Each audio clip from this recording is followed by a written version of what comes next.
మీరు ఇంజనీరింగ్ చేశారా? జాబ్స్ కోసం సెర్చ్ చేస్తున్నారా? 3600 మందికి పైగా స్టూడెంట్స్ కి జాబ్స్ వచ్చేలా చేసిన code Gyan 100 days software course లో జాయిన్ అవ్వండి. మీ కెరియర్ ని బిల్డ్ చేసుకోండి. Welcome to Suman TV. నేను మీ Suman TV Nag. Wife and husband రిలేషన్షిప్లో కనుక మనం చూస్తే కొన్ని విషయాలు అంటే చాలా సున్నితమైనటువంటి కొన్ని విషయాలు ఉంటాయి. ఎప్పుడూ కూడా మీరు పొరపాటును కనుక అంటే హస్బెండ్ పొరపాటును కనుక వాటి విషయాల్లో నెగ్లిజెన్సీ తోటి కనుక ఉంటే లేదు గ్రాంటెడ్గా తీసేసుకుంటే జీవితంలో మీ మొహం చూడడానికి కూడా ఇష్టపడరు వాళ్ళు. ఆ విషయాలు ఏంటి అనేది ఈరోజు మనతో పాటు హైకోర్టు అడ్వకేట్ అలగిరి రవీంద్రనాథ్ గారు ఉన్నారు. అది వారి మాట్లాడి తెలుసుకుందాం. Hello sir. హాయ్ అండి నాగరాజ్ గారు. వైఫ్ అండ్ హస్బెండ్ రిలేషన్షిప్లో కొన్ని ఉంటాయి సార్ డెఫినెట్గా.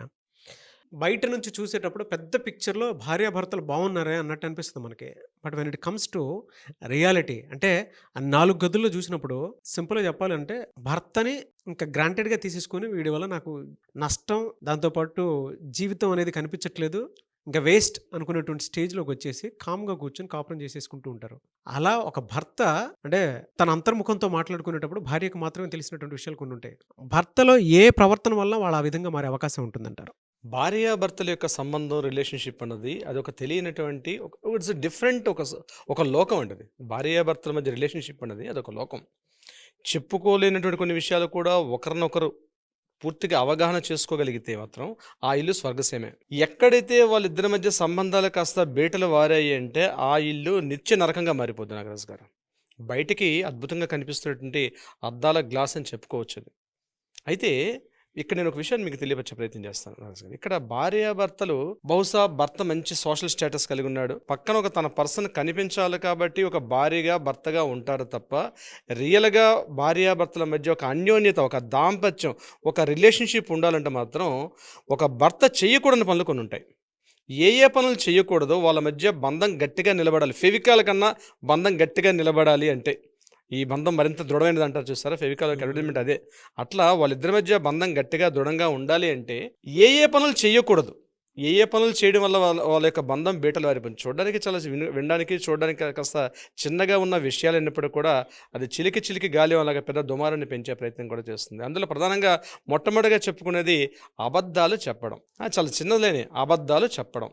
ఏముంది, చిన్న అబద్ధమే కదా కాసేపు అని అనుకుంటాం, కానీ ఆ అబద్ధాలు మెల్లమెల్లగా ఇటుక పేర్చి పెద్ద భవంతిని ఎట్లయితే నిర్మిస్తామో ఆ అబద్ధాలు అన్నటువంటి ఇటుకగాడిని పెరిస్తే పెద్ద భవంతిగా పెరిగి ఆ భవంతిలోకి మీరు మాత్రం మిగులుతారు, మీ చుట్టూ ఇంకెవరు మిగలరు. ముఖ్యంగా భార్యాభర్తల్లో ఒక భర్త మాత్రం మిగులుతాడు, ఆ చుట్టూ ఒక గోడగా పేర్చేసుకుంటాడు ఆయన. సో ఇక్కడ అబద్ధాలు చెప్పడం అనే విషయానికి వచ్చినట్లయితే ఆఫీస్లో కానీ బయట కానీ నాగరాజ్ గారు ఒకరి పేరు చెప్పి ఇంకొక దగ్గరికి వెళ్ళడం, ఒకరి విషయం చెప్పి అంటే పలానా చోటుకి వెళ్తున్నాను అని చెప్పి అక్కడికి వెళ్లకుండా వేరే చోటుకి వెళ్ళడం, ఇది చాలా చిన్నగా కనిపిస్తుంది. కానీ ఆ విషయం నీకు పలానా టైంకి రావట్లేదు, ఈవినింగ్ 7:30 అవుతుంది లేదా 8:30 అవుతుంది, నీకు నేను పలానా చోటుకి వెళ్తున్నాను అని ఎప్పుడైతే మనం చెప్తామో నాకు ఇంపార్టెన్స్ ఇస్తున్నారు అని చెప్పి భార్య ఫీల్ అవుతుంది. ఇదిగో నాకు క్లియర్గా చెప్పి వెళ్తున్నారు కదని. కానీ మీరు చెప్పే ప్లేస్ ఒకటి చెప్పి అక్కడికి వెళ్లకుండా వేరే చోటికి వెళ్ళినట్టు ఆ క్షణం తెలియకపోవచ్చు, కానీ 2 రోజులకో 3 రోజులకో 1 మంత్కో తెలిసిందనుకోండి, పలానా రోజు నాడు అనుమానం స్టార్ట్ అవుతుంది మీ మీద. సో అప్పుడు ప్రతి విషయాన్ని కూడా ఎక్కడికి వెళ్ళారు ఈ ప్రశ్న 4-5 సార్లు గుచ్చి ప్రయత్నం చేస్తారు. అంటే మీరు అర్థం ఏంటంటే మీరు అబద్ధాలు చెప్తున్నారు. ఈ అబద్ధాలు చెప్పుకోవడంతో ఆఫీస్లో చెప్తారు, నేను పలానా ఫ్రెండ్ దగ్గరికి వెళ్తున్నానని చెప్తారు, సాయంత్రం అయిపోయింది మా ఫ్రెండ్ దగ్గర పార్టీకి వెళ్తున్నానని చెప్పి. ఇది చాలా చిన్న విషయమే. అబద్ధాలు చెప్పడం అన్నది కానీ అలవాటు చేసుకోగలిగితే ఇక ప్రతిదానికి అబద్ధాలు చెప్తారు, ఏదో ఒక అడ్డంగా బుక్ అయిపోతారు. ట్రూ అండి. చాలామంది చేసేటువంటి పని ఏదైనా ఉంది అని అంటే ఆఫీస్లో ఉన్నామని చెప్తారు, కానీ ఏ థియేటర్ దగ్గర, ఏ పార్క్ దగ్గర, ఏ జనరల్గా షాపింగ్ మాల్ దగ్గర, లేదంటే వేరే సెంటర్స్ దగ్గర, లేదా ఏదైనా సంబంధం లేని ప్రదేశంలో కనిపిస్తూ ఉంటారు. తీరా చూసిన తర్వాత ఏంటంటే ఇప్పుడు ప్రపంచం చిన్నదంటారు. ఈ రోజు కాకపోతే రేపైనా సరే ఆ విషయం తెలియకుండా ఎందుకు ఉంటుంది.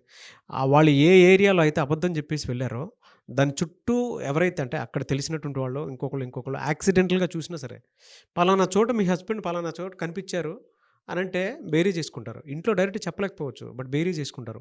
ఇలాంటి యాక్సిడెంటల్గా ఒక 4-5 సార్లు ఆ కోఇన్సిడెన్స్లో తెలిసిందనుకోండి, ఖతం. డెఫినెట్గా సార్. అయితే ఇక్కడ తగ్గిపోతూ ఉంటుంది. అందరూ అనుకుంటారు అంటే వాళ్ళ మనోభావం సార్ ఇది. లోపల మాట్లాడుకునేటువంటి ప్రతి ఒక్కరికి తెలుసు. వారానికి నేను 4-5 ప్లేసెస్ మారుస్తూ ఉన్నాను, బట్ మా వైఫ్కి మాత్రం అబద్ధం చెప్తున్నాను అనుకునేటువంటి వాళ్ళు చాలామంది ఉన్నారు. వాళ్ళకి గుచ్చుకుంటే తెలుస్తుంది కూడా వాళ్ళకి. ట్రూ, అదే నిజంగానే. ఇక్కడ అబద్ధాలు చెప్తున్నామంటే కొంతమంది ఏమంటారు, లేదు సార్ చెప్పాల్సిన పరిస్థితి ఉంది, చెప్పకపోతే చాలా డేంజర్ సిచ్యువేషన్లో పడతాను సార్. ఎందుకంటే నేను నా ఆఫీస్ కలీగ్తో ఉన్నాను. ఆ ఆఫీస్ కలీగ్ నా మిస్సెస్కి నచ్చడు. మేల్ కావచ్చు, ఫీమేల్ కావచ్చు. బట్ నా ఆఫీస్లో నేను సర్వే కావాలి, లేకపోతే నా రిలేషన్షిప్ మెయింటైన్ చేయాలి, నాకు ప్రమోషనో XYZ ఏదో ఒక విషయం మీద నేను అతనితో ట్రాక్ చేయాలి. బట్ అతను నా మిస్సెస్కి నచ్చడు. అటువంటి సందర్భాలు నేను తప్పనిసరిగా చేయాల్సిన పరిస్థితి వస్తుంది అని కూడా అబద్ధాలు చెప్తారు. అతని దగ్గరికి వెళ్ళలేదండి, వేరే చోటుకి వెళ్ళి అని చెప్పి తన మిస్సెస్కి చెప్పే అవకాశం కూడా వస్తుంది. ఇక్కడ కన్వీనియంట్గా టేక్ ఇట్ గ్రాంటెడ్గా తీసేసుకుంటారు. ఐఎమ్ వెరీ క్లీన్ చిట్, నేను చేయాల్సిన పరిస్థితి వచ్చిందండి. వాళ్ళు కూడా నేను చెప్పేది ఏంటంటే, ఒకవేళ మీ పార్ట్నర్ అంటే మీతో ఉన్నటువంటి ఆ పర్సన్ ఎవరో మీ మిస్సెస్ యాక్సెప్టెన్స్ ఇవ్వకపోతే ఆమెకు అర్థమయ్యే భాషలో అర్థమయ్యేటట్టుగా ప్రయత్నం చేయండి, కన్విన్స్గా చేయండి. ఆవిడని చెప్పి, ఇదిగో నేను ఆయనతో ఉండాల్సిన పరిస్థితి వస్తుంది కాబట్టి అక్కడికి వెళ్తున్నాను అని చెప్పే ప్రయత్నం చేస్తే మీ నిజాయితీ, మీరు మాటల్లో ఉన్నటువంటి మీ నిజాయితీ, మీ మాటల్లో ఉన్నటువంటి స్పష్టత ఆమెతో మీకు ఉన్నటువంటి రిలేషన్షిప్ మరి కాస్త గాఢంగా పెంచే ప్రయత్నం అవుతుంది. మీరు కానీ అక్కడ ఎస్కేప్ చేశారంటే ఆ ఎస్కేప్ తోటి స్లిప్ అయిపోతారు, మీరు రిలేషన్షిప్ కూడా బెటలు వారే అవకాశం కూడా ఉంటుంది. అందులో మీరు ఉన్నారా లేదా అనేది మాత్రం రీచెక్ చేసుకోండి. ఫస్ట్ పాయింట్ ఇది. సెకండ్ సార్, ఫ్రెండ్స్, అలవాట్లు, వ్యసనాలు ఇవి సహజంగా take it granted. Smoking habit ఉంటుంది, లైట్గా ఇంటికి వెళ్తే ఒక చిన్న 60 or 40 or 90 వేసుకుంటుంటే మహానుభావులు కూడా కొంతమంది ఉంటారు. దాన్ని కవర్ చేసుకోవడం కోసం ఇంకొకటి చేసే ప్రయత్నాలు ఉంటాయి. ఇట్లాంటి చిన్న చిన్న అలవాట్లు కూడా చెప్పండి, తప్పేముంది. మీకు అలవాట్లు ఉన్నాయి, మీ భార్యకి చెప్పండి, కొన్ని పలానా టైం నేను చేస్తున్నాను అని చెప్పి. మొదట యాక్సెప్టెన్స్ ఇవ్వరు, తర్వాత యాక్సెప్టెన్స్ ఇవ్వరు, తర్వాత కూడా యాక్సెప్టెన్స్ ఇవ్వరు. కానీ ఫోర్త్ టైము మీ మాటల్లో నిజాయితీ, ఇందాక నేను చెప్పినట్టుగా నిజాయితీ, స్పష్టత, ఫోర్త్ టైం కొంతవరకు యాక్సెప్టెన్స్ ఇస్తారు, అర్థం చేసుకున్న ప్రయత్నం చేస్తారు. కానీ అది అక్కడితో ఫుల్ స్టాప్ పెట్టండి. ఇదే వ్యసనంగా మారింది, యాక్సెప్టెన్స్ ఇచ్చారని చెప్పి దాన్ని మరలా చిలికి గాలివని చేసుకుంటే ఆ అలవాట్లు మిమ్మల్ని అబద్ధాలు చెప్పే కేటగిరీ కిందకు వస్తాయి. కూడా మెల్లగా మీరు అబద్ధం చెప్పే ప్రయత్నం చేస్తారు, మరలా గాలివాటి కింద కూడా వచ్చే అవకాశం కూడా ఉంటుంది. సెకండ్ పాయింట్, సమయానికి ఇంటికి రాకపోవడం. నాగరాజు గారు, టైంకి చెప్పిన టైంకి రాకపోవడం. ఏంటి సార్ ఇది పెద్ద విషయమా? నేను చెప్పిన టైంకి రాలేకపోతాను సార్, రకరకాల ఫీజిబిలిటీస్ ఉండవు మాకు అక్కడ అని చెప్తారు. కాదు, నో, ఇట్స్ క్లియర్. సమయానికి ఇంటికి రావడం. మీరు టైం ఆఫీస్లో లేట్ అవుతుంది, ఫోన్ చేసి చెప్పండి, ఈరోజు లేదు నాకు 8:30 అవుతుంది, 9:30 అవుతుంది, ఏదో ఒక టైం. చెప్పిన టైం కాస్త 10 నిమిషాలు అవుతాడు. ఎందుకంటే గుర్తుపెట్టుకోండి, ఇంట్లో మీకోసం మీ అమ్మ తర్వాత ఎదురు చూసే వ్యక్తి ఏకైక వ్యక్తి తనే. చిన్నప్పుడు మీరు పెళ్లి కాకపోవడం మీ ఇంట్లో మీ అమ్మా నాన్న మీకోసం వెయిట్ చేస్తారు. కానీ పెళ్ళైన తర్వాత మీ భార్య చేతిలో మిమ్మల్ని పెట్టిన తర్వాత, ఈ సెంటెన్స్ మరొకసారి వినండి, మిమ్మల్ని మీ భార్య చేతిలో పెట్టిన తర్వాత మీ భార్య మీరు ఎప్పుడు ఇంటికి వస్తారా, తన విషయాలు తన రోజంతా గడిపిన విషయాలు ఎప్పుడు నా భర్తతో నేను షేర్ చేసుకుందామని వెయిట్ చేసినటువంటి భార్య చాలామంది ఉంటారు. సో సమయానికి ఇంటికి రావడం, చెప్పిన టైంకి రావడం వెరీ వెరీ మోస్ట్ ఇంపార్టెంట్. చెప్పిన టైంకి వెళ్ళండి, కాస్త 10 నిమిషాలు అటు ఇటుగా. బట్ బిఫోర్ గోయింగ్ టు ఒకసారి చెప్పి వెళ్ళండి, నేను ఈ టైంకి వస్తున్నాను, నాకు పలానా ఇష్టమైనటువంటి ఒక ఫుడ్ వండి పెట్టు, లేదా పలానటువంటి ఒక కూల్ డ్రింక్ చేసి పెట్టు అని చెప్పి వెళ్ళడం ఉంది చాలా ఇంపార్టెంట్ పాయింట్. నాగరాజు గారు థర్డ్ పాయింట్, పట్టించుకోకపోవడం. ఇది కూడా చూడడానికి చిన్నవాడే, పట్టించుకోకపోవడం. ఉదయం లేస్తారు, నెగ్లిజెన్సీ. ఉదయం లేస్తారు, ఫోన్ వస్తుంది, హడావుడికి వెళ్తారు, జిమ్కి వెళ్ళాలి, ఆ ఇంట్లో పడుకుందో ఉందో లేదో ఏం చేస్తుందో పట్టించుకోరు. టక్కన లేచి ఫాస్ట్గా జిమ్కి వెళ్తారు, హడావుడికి ఇంటికి వస్తారు, పిల్లల విషయం మాట్లాడతారు, డ్రెస్ వేసుకొని మీరు ఆఫీస్కి వెళ్ళిపోతారు. సరే వెళ్ళారు, మళ్ళీ సాయంత్రం ఆఫీస్ నుంచి ఇంటికి వచ్చారుగా, ఇంటికి వచ్చిన తర్వాత కూడా మీ ల్యాప్టాప్ మీ బాక్స్ అక్కడ మంచం మీద అలా గిరాటేసేసి ఇమీడియట్గా కూర్చొని వచ్చిన ఫోన్ కాల్స్ మాట్లాడతారో, లేకపోతే ఇంట్లో కూర్చొని ఓటీటీలు చూస్తారు, ఇంకొకటి ఇతరత్ర వ్యాపకాల్లో పడతారు, మెయిల్ చెక్ చేసుకుంటారు, మరొకటి. కానీ భార్య ఏం చేస్తుంది? పొద్దున్నుంచి మీరు ఇంట్లో లేరు, కనీసం మోర్ దాన్ 8 to 10 hours మీ భార్య మీతో లేనప్పుడు ఆవిడ ఏం చేస్తుంది? దగ్గరగా కూర్చోండి, ఆప్యాయతగా ఓ చైర్ టు చైర్ వేసుకోండి, కాఫీ పెట్టి నేను వస్తున్నానని చెప్పండి, ఎదురుగా కూర్చొని మాట్లాడండి, కాస్త ఆప్యాయంగా మాట్లాడండి. పట్టించుకోకపోవడం ఉన్నటువంటి ప్రధాన సమస్య చాలా పెద్ద సంబంధాలకు దారితీస్తుంది. ఇది నేను చెప్పుకోకూడదు వీడియోలో, కానీ రకరకాల వివాహేతర సంబంధాలకు కూడా దారితీసే ప్రయత్నాలు అవే. మీరు ఎప్పుడైతే పట్టించుకోరో సహజంగానే ఆ లేడీస్కి ఏంటంటే తను డైలీ మార్నింగ్ నుంచి తన ఈవినింగ్ వరకు యాక్టివిటీస్ ఎవరితో షేర్ చేసుకోవాలి, తన ఆపోజిట్ పర్సన్తో షేర్ చేసుకోవాలని చిన్న ఒక ఇంట్రెస్ట్ ఉంటుంది లేడీస్కి. విషయాలు షేర్ చేసుకోవాలని కోరిక ఉంటుంది వాళ్ళు. మీరు కూర్చొని వాళ్ళతో మాట్లాడుకోకపోతే, మీరు కూర్చొని వాళ్ళ విషయాలు, మార్నింగ్ ఏం చేస్తావు, ఎక్కడ తిన్నావు, ఏం చేస్తావు, లంచ్, నేను ఆఫీస్లో రాలేకపోయాను, 2-3 సార్లు కాల్ చేద్దాం అనుకున్నాను కానీ కాల్ చేయలేకపోయాను, నీ విషయాలు ఏంటి, మీ పేరెంట్స్ ఏం చేస్తున్నారు, నేను అమ్మ దగ్గర నుంచి ఫోన్ వచ్చిందా, మీ బ్రదర్ ఫోన్ చేశారా, విషయాలు చిన్న విషయాలే క్యూరియస్గా కూర్చొని మీ బాడీ లాంగ్వేజ్ మాట్లాడేటప్పుడు మీ బాడీ లాంగ్వేజ్ కూడా, ఆమె మాట్లాడుతుంటే పక్కన ఫోన్ చూసుకుంటూ మాట్లాడుకోవడం, ఆమె మాట్లాడుతుంటే ఓటీటీలో సినిమా చూసుకుంటూ చేసుకుంటూ ఆ రిమోట్లో స్కిప్ చేసుకుంటూ వీడియోస్ వచ్చాడు. ఇది కాదండి చేయాల్సింది. మీరు కాసేపు పట్టించుకోండి. ఆమె ఏదో చెప్పాలనుకుంటుంది, వినే ప్రయత్నం ఒక హాఫ్ అన్ అవర్, ఒక 1 అవర్ కూర్చోండి, వినండి, మాట్లాడండి. ఆ తర్వాత మీకు మిగిలిన వ్యాపకాలు వెళ్ళిపోండి. ఆ హాఫ్ అన్ అవర్ దానికోసమే వెయిట్ చేస్తుంటారు పొద్దున్న నుంచి సాయంత్రం వరకు మన భార్యామణులు. అందరూ అనుకుంటుంటారు కానీ, నిజంగా చాలామంది చేసేటువంటి అతిపెద్ద తప్పు ఆఫీస్‌కి వెళ్ళిపోయిన తర్వాత సాయంత్రం వచ్చి ఏ ఓటీటీలో కూర్చుంటారు, లేదంటే సెల్ ఫోన్‌లో కూర్చుంటారు, లేదా ఆఫీస్ కొలీగ్ ఫోన్ చేస్తే అక్కడ కూడా ఆఫీస్ విషయాలే మాట్లాడుకుంటూ ఉంటారు. వీళ్ళకి ఏం కావాలో ఫ్రీడమ్ వచ్చిందని వీళ్ళ గురించి మాట్లాడుకుంటూ ఉంటారు కానీ, మార్నింగ్ నుంచి ఈవినింగ్ వరకు తిన్నారో లేదో, ఏ టైంకి వస్తారో అని ఎదురు చూసేటువంటిది. ఆ ఎదురు చూపులు ఒక రోజుతోనే అవ్వదది. రోజు అంటే పిల్లలు పుట్టినప్పటి నుంచి అంతకు ముందు నుంచి స్టార్ట్ చేసుకుంటూ ఉంటారు. వాళ్ళకి ఏమనిపిస్తుందంటే గ్రాంటెడ్‌గా తీసేసుకుంటుంటారు. ఇది ప్రతి ఇంట్లో జరిగేటువంటి అతి పెద్ద విషయం అండి. గ్రాంటెడ్‌గా నెగ్లెక్ట్ చేయటం అనేది. వాళ్ళకెలా అనిపిస్తూ ఉంటుందంటే, మీతో కొన్నిసార్లు ఏడ్చుకుంటూ చెప్తారు. కొన్నిసార్లు బాధపడుతూ చెప్తారు. కిచెన్‌లో ఉన్నప్పుడు వాళ్ళు ఫ్లేమ్ ఎక్కువ పెట్టేసి అన్నం మార్చటము, పాలు పొంగిపోయేలా చేసుకోవటం. అంటే వాళ్ళొక ట్రామాలో ఉండిపోయి హెల్త్‌ని చాలా చాలా చాలా పాడు చేసేసుకుంటున్నారు. ఇది ప్రతి భార్య ఫేస్ చేసేటువంటి అతిపెద్ద సమస్య. మీరు దీన్ని తీసుకురావడం అనేది నాకు చాలా నచ్చింది. అంటే వాళ్ళు కిచెన్‌లో ఉన్నప్పుడు ఒక ట్రామాలో ఉండి పని చేస్తూ ఉంటారండి. కొంతమంది నా భర్తకి ఇది ఇవ్వాలి అనుకునేటువంటి ఆలోచనతో పనిచేసినా కూడా, దాని తర్వాత అంటే సెకండ్ డేనో, థర్డ్ డేనో అది ఆటోమేటిక్‌గా స్టార్ట్ అయిపోతూ ఉంటుందది. అది మానసిక వేదనది. అంటే నన్ను పట్టించుకునేటువంటి వాళ్ళు లేరు అని. వాళ్ళేమో వేరే వాళ్ళకి కాల్స్ చేయలేరు, మెసేజ్‌లు చేయలేరు. చూస్తే పిల్లలుంటారు, ఇటువైపేమో హస్బెండ్ ఉంటారు. ఏదో రకరకాల సమస్యలుంటాయి. అటు అమ్మ సైడు వాళ్ళు ఫోన్ చేస్తుంటారు, ఇటు భర్త సైడ్ ఉన్నటువంటి వాళ్ళు కూడా ఫోన్‌లు చేస్తూ ఉంటారు. బట్ వీళ్ళు మాత్రం గ్రాంటెడ్‌గా తీసేసుకుంటూ ఉంటారు. ఒక్క 2 మినిట్స్ కూడా మాట్లాడడానికి ఇంట్రెస్ట్ చూపించినటువంటి వాళ్ళు చాలామందుంటారు. వాళ్ళకేమనిపిస్తూ ఉంటుందంటే, ఏడుపు తప్ప ఇంకొకళ్ళకి చెప్పుకోలేని అతి అంటే అరణ్య రోదంలాగా ఉంటుంది. అది ఫేస్ చేసేటువంటి ప్రతి భార్యకి అది తెలుసు. పిల్లల మీద కోపం తెచ్చుకుంటారు వాళ్ళు. సంబంధం లేకపోయినా. భర్త మీద కోపం పిల్లల మీద. అరే! నువ్వు హోంవర్క్ చేయలేదని చెప్పేసి పిల్లల్ని పడేసి కొడుతుంటారు.